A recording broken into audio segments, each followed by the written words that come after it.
back on the farm. Today is Friday. Mm. Um, just to let people know that yesterday I was feeling a little rank, and so was Mark. Yes. Must be a bug floating around, and there you are. Yep. But what's important is that we're here today. Mm. So here we go. Clement Ada, he hopped in 1890. Avion Trois in 1897. Keep that marked. Gustav Whitehead, number 21 and 22, 1901 to 1903.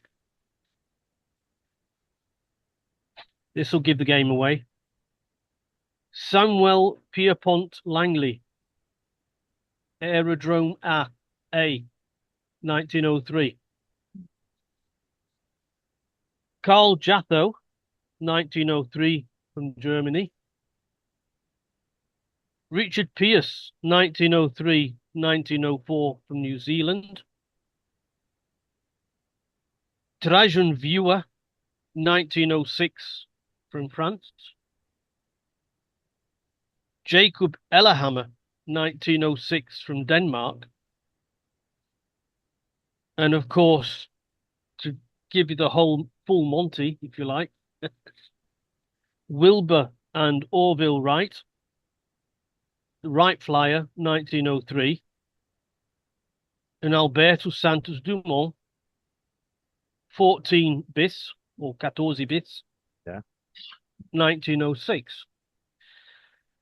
So what do all these people have in common? Well, all claim to be the first to fly their heavier-than-air machines.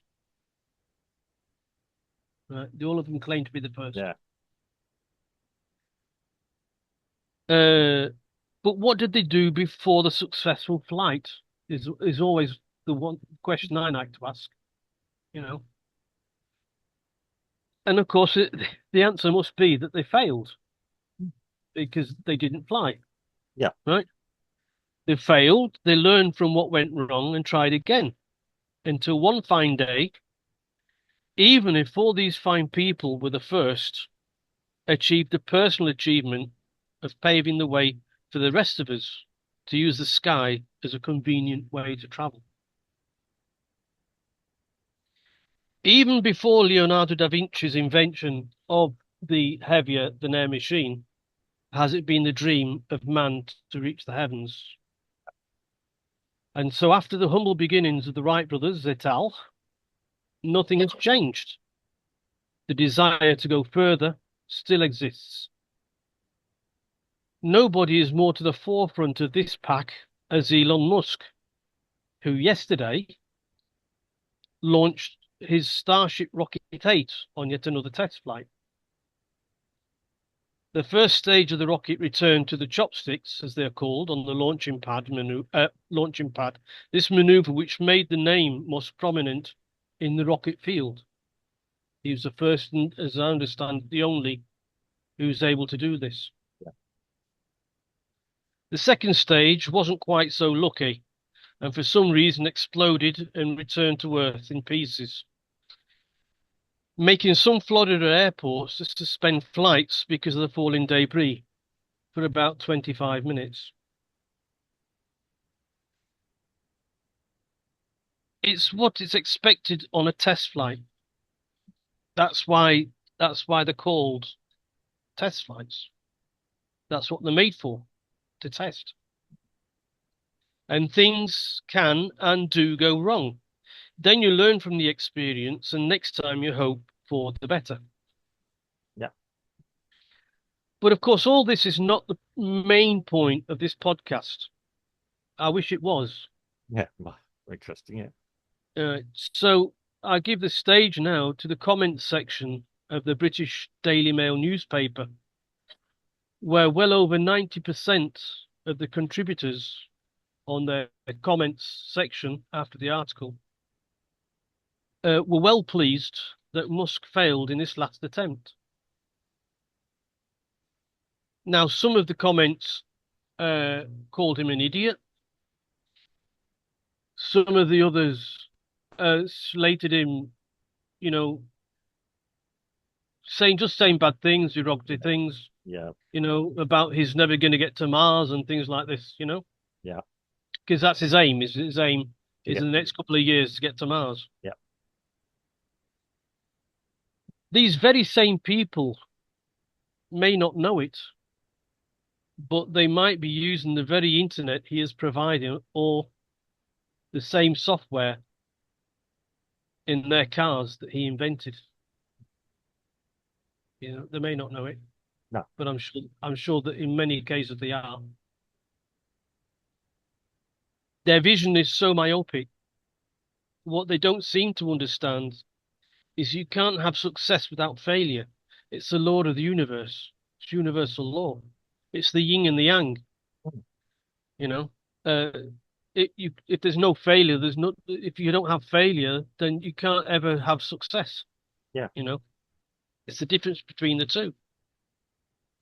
Many very successful business people had to pass through failure to achieve success. Yeah. Do you remember when Amazon just sold books and it folded? If you pardon the pun, Yeah. Yeah. excuse the pun. Yes. Right. When Apple collapsed, when it was Apple Computers, Mm. or it was Apple Inc. Yeah. And like a phoenix, they both rose from the ashes. Jeff Bezos with the Amazon, now selling everything, Yeah. even some say his soul, Well, okay. Whatever. but but everything, Yeah. And I believe they even sell kitchen sinks, so that must be everything. Yeah. Yes. And of course, Apple, which has moved away a little bit from the desktop computer to laptops and iPods and this and that and the other. Yeah. Yeah. I must say that I was very disappointed in the reaction of the public, um, playing the man and not playing the ball, because they degraded him like he's the guy with the screwdriver in his hand, putting the rockets together like a Meccano set, you know. Well, But then, hey, he is the richest man in the world, and he has more money to his name than all of the Daily Mail contributors put together. no. So I reckon he's got something right. Yeah. Um, Right, it's over to you now. well, I heard Bill Mayer on a short this morning. Yeah, because I teach a bit, so I try and look for material to bring into interesting things into lessons. Yeah. And he was saying that the cast of SNL, it's a slightly different thing, but just remembered this. Yeah, Elon Musk, before he decided to join with his current partner partner at the moment, Trump, he was on SNL. And even then, when he was a signed up Democrat, in effect, I don't know if he ever belonged to the Democrat Party. I don't read too much about this in people's backgrounds. Um, he he was on SNL, and none of the cast members wanted to talk to him for some reason. Yeah. Now, even as a comedian, where they should be you got probably one of the most interesting men. If you and I had him on this podcast, we would want to know every which way from Mars from him. Yeah. We would be using up his time all day. We'd want to know absolutely everything. Yeah. These people didn't.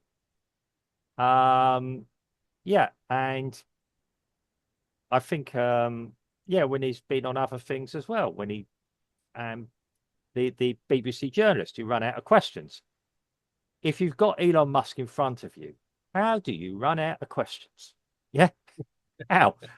How? yeah, And if you're a seasoned journalist, you've got the opportunity there to find out how he's thinking, what he's planning, how everything is. Yeah.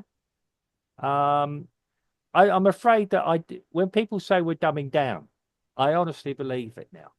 Yeah. Um, you and I do this podcast because we have interest in the world. Yeah. You particularly more than me in certain things. And yeah, I go my own way on things. and together we make a whole. We discuss things. Yeah. And this thing about failure, I mean, the guy was a programmer, a relatively good one. He has a way of understanding things. Yeah. People say he has this illness and all that, but it enables him to focus. Yeah. Um, I forgot what it's called now, but yeah, it's a it's not a mental illness as such, but yeah, Autism is not. autism. Yeah, autism. Yeah, which probably a lot of people have and don't. It never gets diagnosed, to be quite honest. But he's a clever guy. To say he's an idiot is wrong. Yeah, okay. He's decided to, if you like, put his name onto something, but he's doing something for his adopted country as he sees it. But yeah, is he getting anything back? I don't know. And this is where the No, hatred comes from. right. The Oh, current right. hatred. The current Go hatred. on then. Go Yeah. for it now. But before that, he was he was vilified a little bit before that on the rocket, about his rockets and all that. The man is an innovator. You can disagree about electric cars, for example. I believe he's put this software that's been written on it as open source to enable other people to create the industry as well. I But he say. didn't have to do that. Um, and this is what you said about, they probably don't realize it. Um, he he looks around at the world. He's trying to do things. Okay, this Neuralink, people are a little bit a bit worried about. He's the notion behind that, and again, it's people in the media. The notion behind that, it's helping people who have disabilities, like being able to move limbs and things like this. Okay, he's spoken about people might be able to actually communicate with that. I do hope that never happens.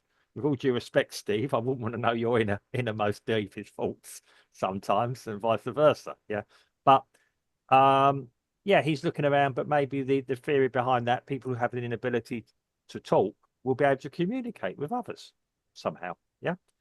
Um, you have to look at the way he looks. He wants to do good for humanity. He has the ability to do technology. He has money that he can blow up rockets. Yeah, there's probably insurance behind it and everything, but yeah, he doesn't own SpaceX on his own. There are other shareholders and people there. Um, he's a visionary. Um, I've seen interviews with people that work with him, and including ex people that relationships with as well. Whilst he can be quite difficult, he knows exactly what he wants to achieve. Um, Apparently he goes in and he's got his director level, yeah, the people that he expects to show up in the office every day, you know, um, and he says to them, "This is what we got to do or achieve." Yeah. And apparently he tells them to go and do it, but he knows exactly how they got to achieve it themselves. He has that type of attention to detail.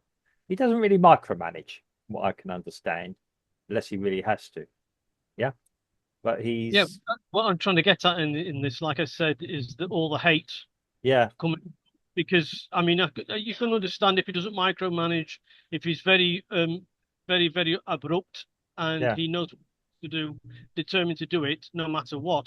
yeah, You can understand some ex-employees mm, getting a bit of a flea behind their ear, but yeah, people who just don't know him, yeah, just to be so negative. Like I said, 90% of these people who aren't scientists, by the way, not all of them are, no. you know, uh, I just don't get it.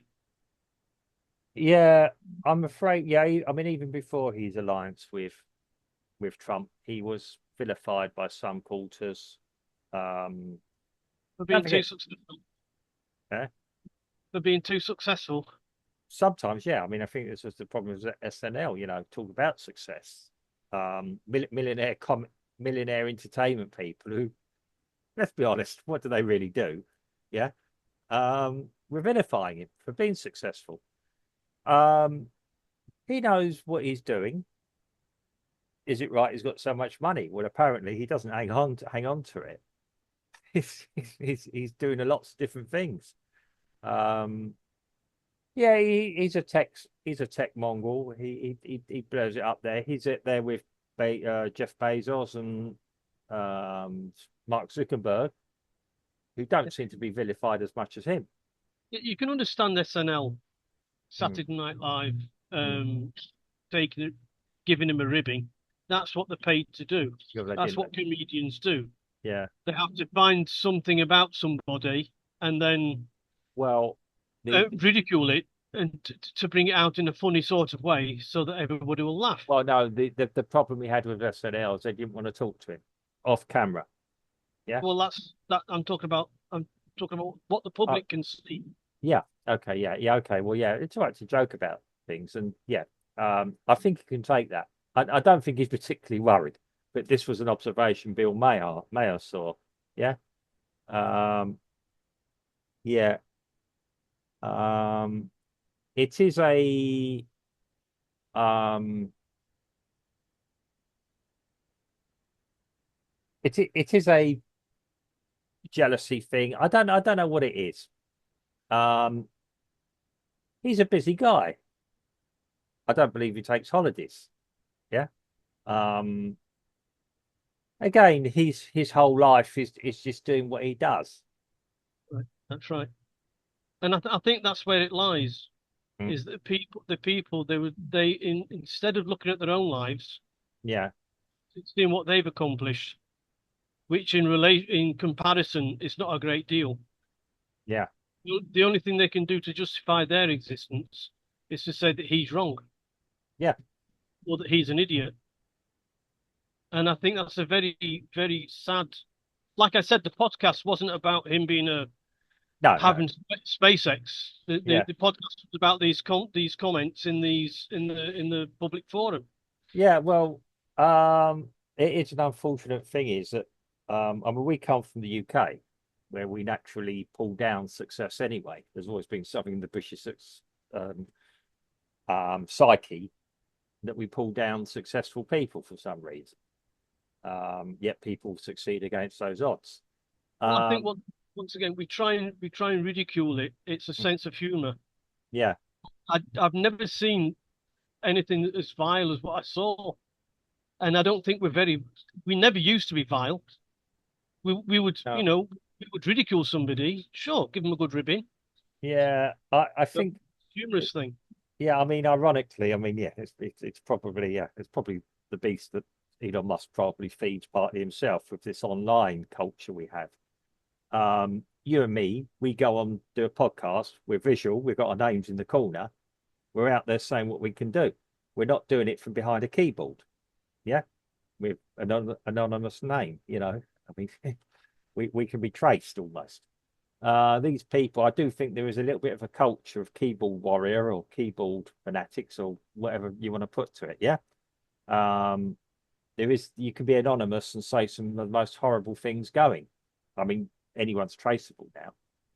I mean, this is partly why I do agree with not censorship, but governments trying to control and reel it in a bit. But the trouble is, they say it's for our own protection. It's not. It's for a few individuals' protection. Yeah. Um, I mean, yeah, everybody has an opinion. Um, I'm very careful what I put down as my opinions online because and my policy on doing things is don't say online anything you wouldn't be prepared to say to someone's face, really. Right. Yep, yep.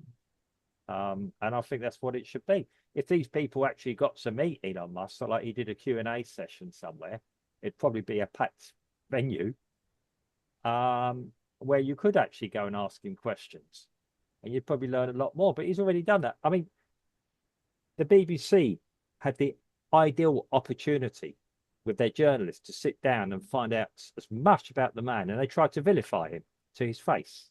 Yeah.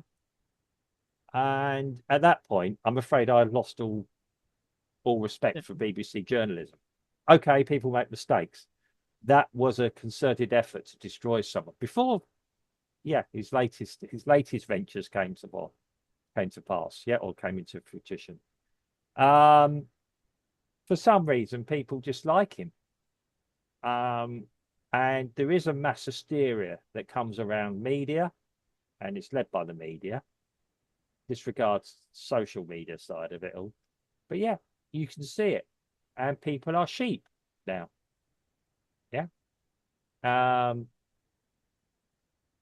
we've got our views about people and everything else, I don't personally like Tesla cars as a product. Yeah. I don't like the concept. Yeah, I don't like the look of the Cybertruck or anything else. That doesn't mean I'm going to condemn the man who's done it. He's done something. And as I always say, if people like it, they'll buy them. There are a few problems with them. It's still high tech, as you said. There's some failings with these things sometimes. But I've also read people that are very happy with their product. Yeah. So, um, yeah, and it's like you say, he's progressing technology. It might be that we're using technology that we don't even know about that's now being included into the tech around us, or will be in coming years. Um, People That, don't understand. that we will be thankful for. Yes, and the SpaceX, space exploration produces some strange side things that are useful in our everyday lives and other things, and even his development of the car and uh, hopefully the hyperloops will enable mass transit, um, mass transit in cities or between cities. Who knows?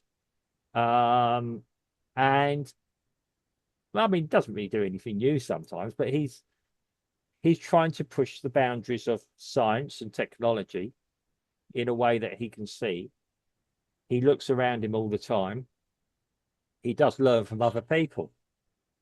If you've seen some of the interviews that have gone on, that he one day I think there's a podcaster who's talking about one of his rockets and it was the cooling systems on it. Yeah. And the podcaster, why don't you do that, that, and that? And it was like a penny drop moment. And he went silent. And it was one of the most obvious things going. And we all do this sometimes. We miss the obvious. Yeah. And he took a step back and he more or less didn't directly thank the podcaster, but he did acknowledge, yeah, when we were talking, he said, when we were talking before, you said something and it enabled me to think about things. Yeah. That to me is a good engineer. Somebody who's missed something themselves or come up with an idea that, yeah, or seen, yeah, been struggling with it. And sometimes, and what we're talking about is stripping something down to a basic level. Yeah, I'm naturally going to get more into engineering now.